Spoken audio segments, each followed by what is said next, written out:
കേരളത്തിലാണെങ്കിൽ ജനസംഖ്യ കുറയുന്നു. അതായത് ക്രിസ്ത്യൻ യുവതി യുവാക്കൾ വിദേശ രാജ്യങ്ങളിലേക്ക് പോയിക്കൊണ്ടിരിക്കുന്നു. ആ ഒരു ആശങ്കയും ഇന്ന് പിതാവ് പങ്കുവെക്കുകയുണ്ടായി. സാറിന്റെ ഈ അസംബ്ലിയിൽ വന്നതിന് ശേഷം സാറിന് ഈ നമ്മുടെ സമൂഹത്തോട് എന്താണ് പറയാനുള്ളത്? ഇവിടെയുള്ള വിദ്യാർത്ഥികൾക്ക് ഇവിടെ തന്നെ പഠിക്കാനും വിദേശ രാജ്യങ്ങളിലുള്ള സൗകര്യങ്ങൾ ഇവിടെ ഒരുക്കുവാനും അവർക്ക് ഒരു ഇൻകം ഉണ്ടാക്കുവാനുള്ള സംവിധാനം. ഇപ്പം പലരും വിദേശത്തേക്ക് ജോലി ചെയ്യാൻ പോകുന്നത് വിദേശത്ത് ചെല്ലുന്നു, ജോലി ചെയ്യുന്നു, പഠിക്കുന്നു, പഠിത്തത്തോടൊപ്പം വർക്ക് ചെയ്യുന്നു.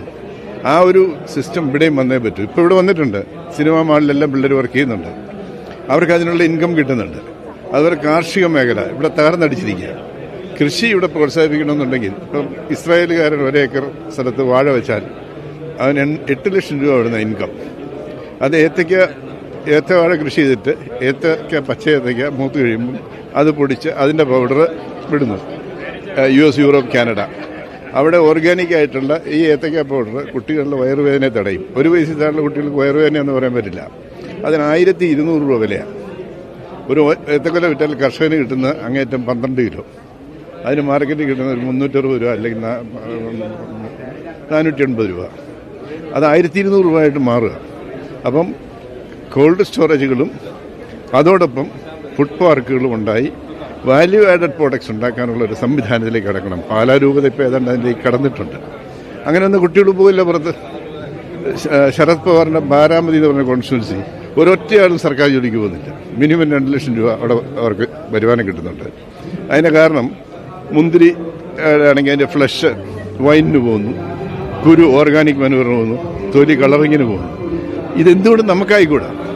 ഇപ്പോൾ ഇവിടെ ഒരുപാട് സ്ഥലം വെറുതെ കിടപ്പുണ്ട്. ശരിക്കും പവർ ഗ്രിഡ് ഉണ്ടെങ്കിൽ ഈ എല്ലാ സ്ഥലത്തും സോളാർ പ്ലാന്റ്സ് വെച്ചുകൊണ്ട് ഈ പവർ സ്വരൂപിച്ചാൽ കേരളത്തിൻ്റെ പവറിനും 3.75 ഇവിടെ കൊടുക്കുള്ളൂ. അത് ബാറ്ററി സ്റ്റോർ ചെയ്താൽ 8 രൂപയ്ക്ക് പീക്ക് ടൈമിൽ വിൽക്കാൻ പറ്റും. അത്തരം കാര്യങ്ങൾ ആലോചിച്ച് സംസ്ഥാനത്തിന് വരുമാനം ഉണ്ടാക്കാനും ഇവിടുത്തെ ജനങ്ങൾക്ക് വരുമാനം ഉണ്ടാക്കാനുള്ള കാര്യങ്ങളിലേക്ക് കടക്കുന്നതിന് പകരം കേന്ദ്രം ഒന്നും തരുന്നില്ല എന്ന് പറഞ്ഞ് നിലവിളിക്കുന്ന ഒരു സർക്കാർ, ഇത് മാറിയിട്ടൊരു സംവിധാനം ഉണ്ടാവും. വലിയ താമസമില്ലാതെ 1 കൊല്ലം 6 മാസം വെയിറ്റ് ചെയ്താൽ മതി. കേരളത്തിൽ നമ്മുടെ കുടിയേറ്റ കർഷകരും കുരുമുളക്, ഏലം, അതുപോലെ റബ്ബർ, ഇതിനൊക്കെ ഒരു അടിസ്ഥാന വില നിശ്ചയിച്ചാൽ അല്ലേ, അത് അങ്ങനെയൊന്നും നിശ്ചയിക്കേണ്ടതും കൂടിയല്ലേ ഈ പാവപ്പെട്ട കുടിയേറ്റ കർഷകരെ സംരക്ഷിക്കേണ്ടതിന് വേണ്ടി? തീർച്ചയായും ഇത് വേണം. വന്യമൃഗങ്ങളിൽ നിന്നുള്ള സംരക്ഷണം വേണം.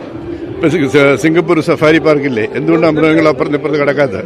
അവിടെ ഇലക്ട്രിക് വേലിയുണ്ട്, അതിനപ്പുറം വലിയ ട്രഞ്ച് കുറിച്ചിട്ടുണ്ട്. ഒരു പുലിക്കോ കടുവയ്ക്കോ ചാടി ഇപ്പുറത്തേക്ക് കിടക്കാൻ പറ്റില്ല. ഈ സംവിധാനം എന്തുകൊണ്ട് ഇവിടെ ഉണ്ടായിക്കൂടാ? ആളുകൾക്ക് ഇതൊരു കാഴ്ചയും സംഭവമായി മാറിക്കൂടെ? വ്യത്യസ്തമായ രീതിയിൽ ചിന്തിക്കുകയും പുരോഗമനപരമായ രീതിയിൽ ചിന്തിക്കുകയും വരുമാനമുണ്ടാക്കാൻ എങ്ങനെ സാധിക്കുകയും കർഷകനെങ്ങനെ പ്രൊട്ടക്ഷൻ കൊടുക്കാൻ കഴിയുകയും ചെയ്യുന്ന ആ രീതിയിലേക്കൊരു സംവിധാനം ഉണ്ടാവണം. ഇതൊന്നും പറഞ്ഞാൽ തല കയറിയല്ല. കഴിഞ്ഞോണ്ട് ഞാൻ LDFിലായിരുന്നപ്പം ഫുഡ് പാർക്കും കോൾഡ് സ്റ്റോറേജും കൊണ്ട് ഞാൻ ഇവിടെ 17 ഏക്കർ സ്ഥലം എടുത്തിക്കാൻ തീരുമാനിച്ചു. ഞാൻ അപ്പുറത്തോട്ട് പോയപ്പോൾ അത് ഫ്രീസ് ചെയ്തു. അല്ലെങ്കിൽ പാലായെ സംബന്ധിച്ചിടത്തോളം ഒരുപാട് വാല്യൂ ആയിട്ട് പ്രൊഡക്റ്റ് വന്നേനെ. ഞാൻ പറയാം, ഫോർ എക്സാമ്പിൾ വാഴച്ചുണ്ടും പയറും, വാഴക്കൂമ്പ് ഇതും പയറും, വാഴപ്പിണ്ടിയും പയറും, ഇത് രണ്ടും ടെട്രാ പാക്കിലാക്കി കയറ്റി അയച്ചാൽ എത്ര രൂപ കിട്ടും കർഷകന്? 10-20 രൂപ എന്തായാലും ഒരു വാഴയെന്ന് വെച്ചും കിട്ടും. ഈ ഒരു വാല്യൂ ആഡഡ് പ്രോഡക്റ്റ് ഉണ്ടാക്കണമെന്നുണ്ടെങ്കിൽ അതിൻ്റെ റോ മെറ്റീരിയലിന് സ്റ്റോക്ക് ഉണ്ടായിരിക്കണം. ആ സ്റ്റോക്കില്ലെങ്കിൽ പിന്നെ എങ്ങനെ ഇതിന് ചെയ്യും? അപ്പോൾ അതുകൊണ്ടാണ് ഒരു കോൾഡ് സ്റ്റോറേജ് ആവശ്യപ്പെട്ടത്. അതിന് കേന്ദ്രം 50% സബ്സിഡി കൊടുക്കുന്നുണ്ട്. 10,000 ടൺ സ്റ്റോക്ക് ചെയ്യണമെങ്കിൽ 10 കോടി രൂപയെ കോസ്റ്റ് ഉള്ളൂ. അതിൽ 5 കോടി രൂപ കേന്ദ്രത്തിൻ്റെ സബ്സിഡിയാണ്. എന്തുകൊണ്ട് ഇത് ഉപയോഗിക്കുന്നില്ല? അപ്പോൾ അങ്ങനെയെല്ലാം ഉപയോഗിക്കാനും ഈ പറഞ്ഞ തരിശ് കിടക്കുന്ന സ്ഥലത്ത് സോളാർ പ്ലാന്റ്സ് വെച്ച് ഇലക്ട്രിസിറ്റി ഉൽപ്പാദിപ്പിച്ച് അവനും മാസം ഒരു 4 ലക്ഷം രൂപയെങ്കിലും സ്വന്തമായി വരുമാനം ഉണ്ടാക്കാനും സംസ്ഥാനത്തിൻ്റെ പവർ പ്രോബ്ലം മാറ്റുവാനും ഒക്കെ കഴിയുന്ന ഒരു സംവിധാനത്തിലേക്ക് നീങ്ങണം. അതിന് വ്യക്തമായ ആശയങ്ങളും വ്യക്തമായ നിർദ്ദേശങ്ങളും അതിലൂടെ നീങ്ങാനുള്ള ഇച്ഛാശക്തിയും ഒരു ഗവൺമെൻറ് ഉണ്ടാവണം. അത് ഇനിയൊരു ഗവൺമെന്റ് ഉണ്ടാവും, വരുന്ന ഗവൺമെന്റിന്. സർക്കാരിൽ വിശ്വാസം ഇല്ലാത്തതും അഴിമതിയും അങ്ങനെയുള്ള കാര്യങ്ങളും വിദ്യാർത്ഥികളെ വിദേശത്തേക്ക് കുടിയേറുന്നതിന് കാരണമാവുന്നില്ലേ? സർക്കാരിലെ അഴിമതിയും വിദ്യാർത്ഥികൾ പുറത്തേക്ക് പോകുന്നതായിട്ട് ബന്ധമൊന്നുമില്ല.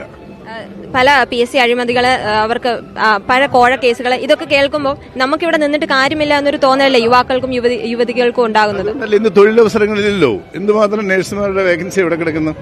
27,000 രൂപ ശമ്പളത്തിന് ടെമ്പററി ആയിട്ട് ആളുടെ പോസ്റ്റ് ചെയ്യല്ലേ?